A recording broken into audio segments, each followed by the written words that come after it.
Welcome to Steph's Wine Club. We learn about wine.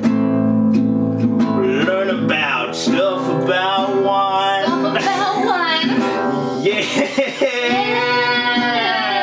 Steph's Wine Club. My wine club. That's off. Bitter bits, wine and stuff. We're doing it with Steph's Wine Club. Let's drink. Okay.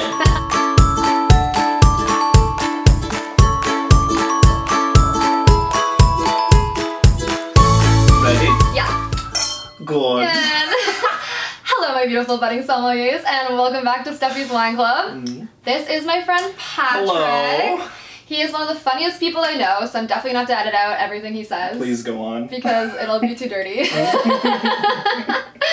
But Pat is one of my really good friends who knows absolutely nothing about wine. Literally zero things. So I thought he would be the perfect candidate to come on the show with me. Because honestly, if someone knew more than me, that would just be embarrassing. Nah, that's fair. Gotta find my friends who know literally nothing. Well, you hit the jackpot with me then, because I literally know zero I love things. how confusedly you're looking at me. Well, like, it's the first time that I've actually like thought about wine. Yeah, I know. So I know.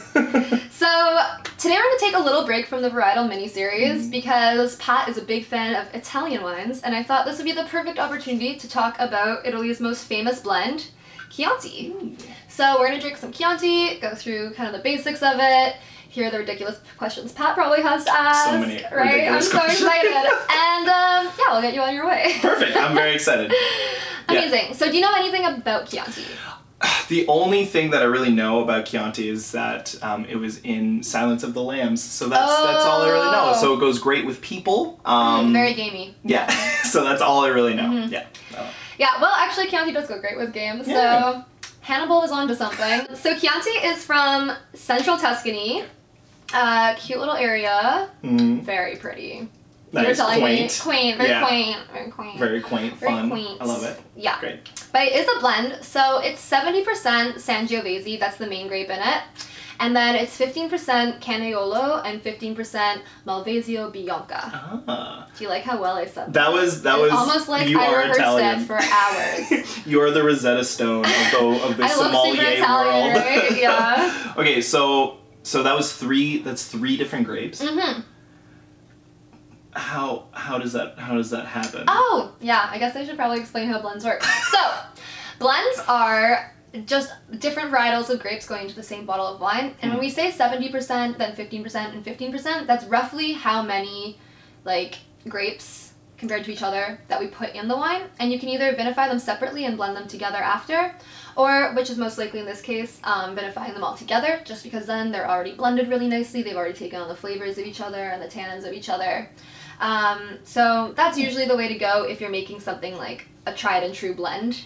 But if you're making something where you're not sure the percentages of stuff you would want, you might vinify it first and mix it after. Oh, okay. But basically blending it while you're vinifying it, or even after you vinified it in the big crates and everything, you mix it up, you make sure it's all blended, and then you bottle it as already a blend. So you're not blending as you bottle or mixing it as you per bottle. Gotcha. Like I've heard people think that. Well, I guess it makes a lot of sense. It's just like not if you think about it. Yeah, that was like my that'd be first a lot of assumption. work. Really? Yeah. I just made fun of you. I'm sorry. Well, Chianti is the most recognized Italian wine outside of Italy. It's not necessarily the most popular inside Italy. Usually in Italy, people tend to gravitate towards the wines from their region. It's very like localized.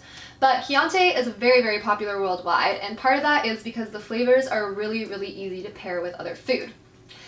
So, instead of humans, we're going to talk a little bit about the flavors and what to pair it with. So we do have a lot of red fruit flavors in this and a lot of herbaceousness, which can sometimes turn a little bit bitter. So it's a very dry wine with even some bitter tasting notes to it. So that makes it a great candidate for pairing with food as well, just because the more like outlandish flavors you have to deal with, sometimes the more intricate your pairing needs to be. Gotcha. But Chianti just kind of embraces all the Italian flavors, and it goes with pretty much every type of Italian cuisine. It is the perfect wine for pizza, for pasta, and part of the reason for that is it kind of already tastes like pasta or pizza in your mouth. So if you taste it, And you're tasting like a lot of basil and tomato. It has pretty good acidity. You feel like it would go really well with pizza and pasta. There's a good chance you're drinking Sangiovese and maybe even Chianti. Complementary notes, as it were. Yes, yes. We're gonna talk a little bit about this bottle that I brought over to Fanta. Whoa, cool. I know, so cool. Oh my god, I just spilled wine on your bed. I'm so sorry. That's okay. I'm the worst. Don't you? I just spilled wine on his bed. Okay. Oh my god, I'm a dump truck. Whew. Alright, well, I don't need a refill, apparently. Get out. Okay, so this is Rocca. Yeah. Let me. Yeah. Would you mind holding that for me? It's What great. a doll. So this is the Rocca della Mesi. That's the vineyard that makes it. And this is their Chianti Reserva 2015. I'm just gonna have some of mine too.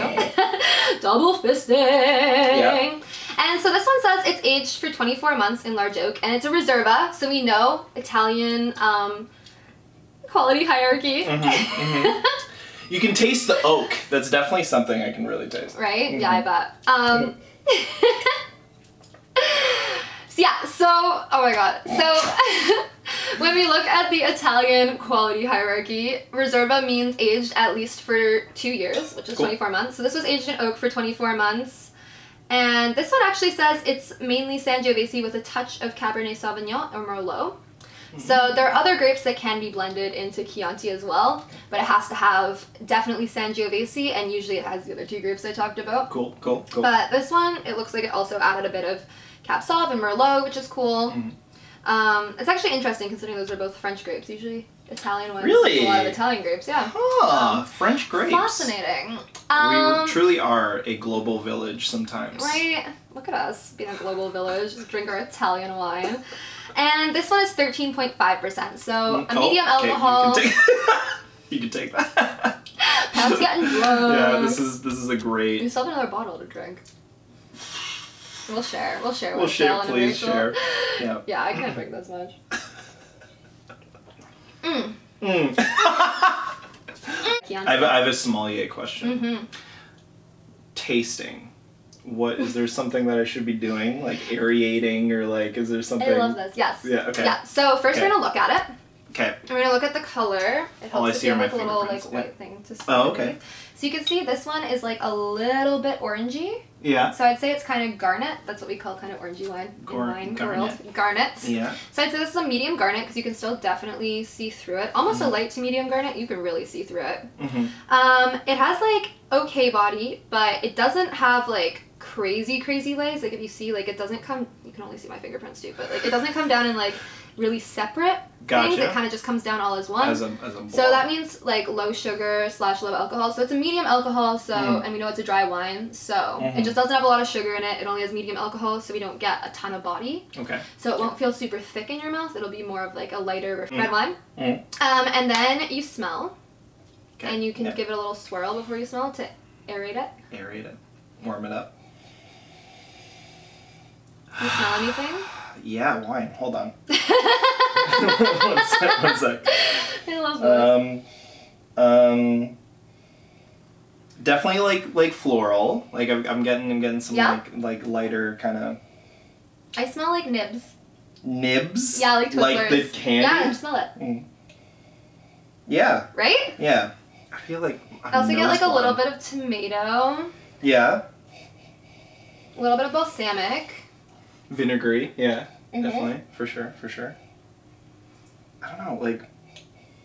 And I feel like I got a little bit of basil, like a touch of like oregano maybe. A little penny. There's some yeah, a little pennies on it. coppery, yeah. Wait, is that actually a term? Yeah, metallic coppery. Oh my god, yeah, I was Look making at him! He made up a term and it was I was real. making a joke and it turned out to be... You thought you were funny, but it turns out you were just right.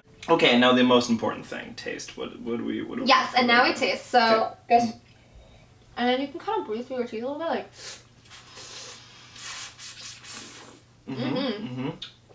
Swished around in your mouth. Oh, that's a lot of tomato. Now that I did that. Yeah. Got like a lot of tomato, a bit of basil, like a little bit of like sort of meaty flavor. Yeah. I do get a little bit of like sort of like wood, but more like just like almost like sandalwood, just like a little bit of like more like aromatic wood. Yeah. Well, it's probably the oak, yeah, right? Probably from the oak. Probably from the oak. Probably from that oak. 24 months. 24 months in the 24 oak. months in the oak. You know what they say? 24 months in the oak. Gonna smell like. Yep, that's what they say. I love that. Can we make a poster for Stephie's wine club? 24 months in the oak. Gonna be stoked. That is amazing. Yeah, so that's basically all there is to it.